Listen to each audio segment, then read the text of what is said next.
My name is Kent Daniels, and I'm the director of the Lynch's Lake Historical Society and Museum. I'm going to tell you a little story about the bank robbery we had in Lake City in 1934. It happened in September the 5th, on a Wednesday morning of 1934. We had 4 men and 1 woman that participated in the bank robbery. The bank robbery was set up actually in Florence. There were 2 men that called a ride by a taxi at the Central Hotel in Florence. They drove down toward Lake City about 5 miles, and they taped the taxi driver, got him out of his car, not actually kidnapped him, but told him to get out the car, and they stole the car and went to Lake City. Well, the people that were involved in the bank robbery 4 or 5 days before went around and talked to people that lived in Lake City. Found out where the president lived, found out where the cashier lived, found out it was during the tobacco season. And remember, in 1934, we had the Depression. And people were actually not as bad off as the nation. We had the tobacco market going. And there was an advertisement in the paper 2 or 3 days ahead saying that the newly formed Palmetto State Bank had money. And the day before the bank robbery, there was over $230,000 that was deposited at the bank. So a lot of people knew about how much money that was in the bank.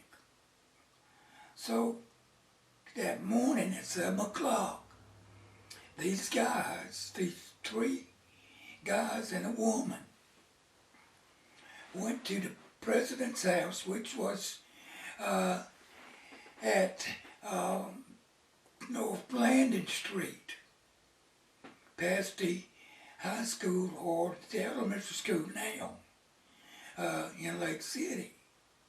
Knocked on the door, and Miss Carter, Miss Hoyt Carter, answered the door, and the bank robbers barged in and wanted to speak to Mr. Carter, Mr. Hoyt Carter. And lo and behold, he was in the bathroom getting ready. They told him to put on his clothes. And then little Jimmy, which is an 8-year-old boy, the son of Mr. and Mrs. Carter, came in and was surprised to have 3 people in their house with a machine gun. They set up a machine gun facing the front door in case somebody else came in. And they even opened up the daughter, Mr. and Mrs. Carter's daughter, and she was sleeping, and told her to put on a bathrobe. Mr. Carter got dressed, and they said, "We're going to take y'all down to the bank, and we're going to rob it." So what we're going to do with the 2 boys, the boy and the girl, Well, Mrs. Carter said, leave him here. So they tied him up. Actually, Mrs. Carter told the daughter to put on some hose so the tape wouldn't hurt her when they pulled off the tape. Well, they had a new pair of hose she had. So one of the bank robbers threw out a dollar bill. Well, they tied them up and they got the pillowcases, put one inside the other, and gave them $2 for the pillowcases. So they went in the back, on the back door, got in Mr. Carter's car, and also the bank robber, the two bank robbers got in their car, and they went down toward the bank. They went to the corner of Church Street and Main Street. They turned to the right, and they went down on Blanding Street, on Dancing Street. Went across the railroad track where the senior citizens building is now, and turned up toward the bank.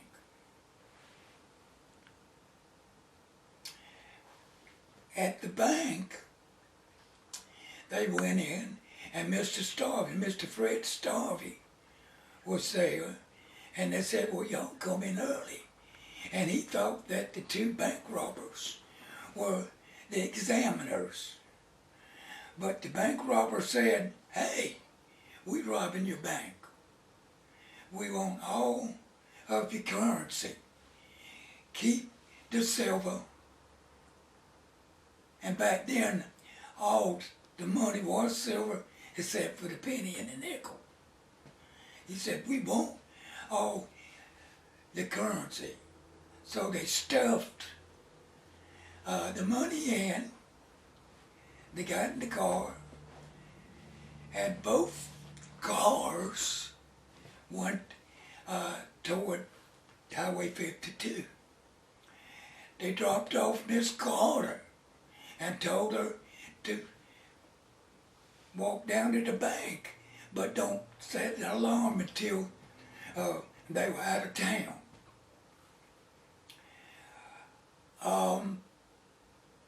Lo and behold, they took off. They went toward Lamar, South Carolina, north. Right near Lamar, they dropped off Mr. Carter and Mr. Starvey out in the country. And Lord knows, there was no place, nowhere. They had to walk a little bit until they found a ride. Surprisingly enough, the bank robbers gave them $5 each to get home on. They took off, and the alarm was set off. The police came, and they couldn't find the bank robbers. Later on, in Louisville, Kentucky, they found Red English, or Red Callahan, and his wife Geneva in a hotel room, an apartment. They went up and they arrested both of them, and they were going to take them back to South Carolina. Well, they found over $5,000 of the $114,000 they stole. Found $5,000 worth of jewelry that Miss English had. They took them to Florence by way of the train. One of the policemen took the car back to Florence, and lo and behold, on the way, Red English was telling about his kind of history. He was a bad boy even when he was 12 years old. He stole some shirts. Now he was living next to the border of Mexico and United States, near El Paso.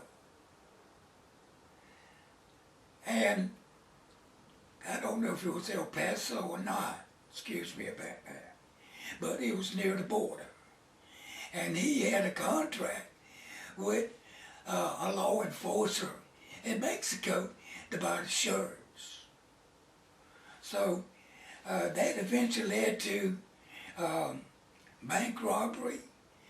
He was involved in 5 or 6 bank robberies until he robbed a bank in Lake City. During the trial, it was mentioned that Reagan English was so charming that the people in Lake City and Florence and the surrounding area will go by the jail and talk to Red English and his wife. During the trial, the courtroom was full of people. It was just phenomenal. The trial lasted 3 days, and all of a sudden it stopped. And he said that he was guilty of robbing the bank. They got him for simple kidnapping, attempted to rob the bank, and other crimes, but not actually the bank robbery itself, the $114,000. And to this day, we don't actually know where that money was. In the trial, they found out that he was associated with a guy named Babyface Nelson. Now, Babyface Nelson was killed in November of 1934. So it was 2 or 3 months where Babyface Nelson was not accounted for, and he might have been in Lake City during the time. When he announced that he was guilty of the crimes, the judge sentenced him to 25 years in the state penitentiary. He was also serving a 25-year period in Texas for killing a man. So after he finished his sentence in South Carolina, he had to go to Texas. But we really don't know if he did or not. He was released in 1950s in the state penitentiary on good behavior. His wife, Geneva, got a year for being associated with a criminal. And she served a year in the local county jail. If you'd like to know more about this bank robbery, please come by the museum at 238 East Main Street in Lake City, South Carolina. Thank you.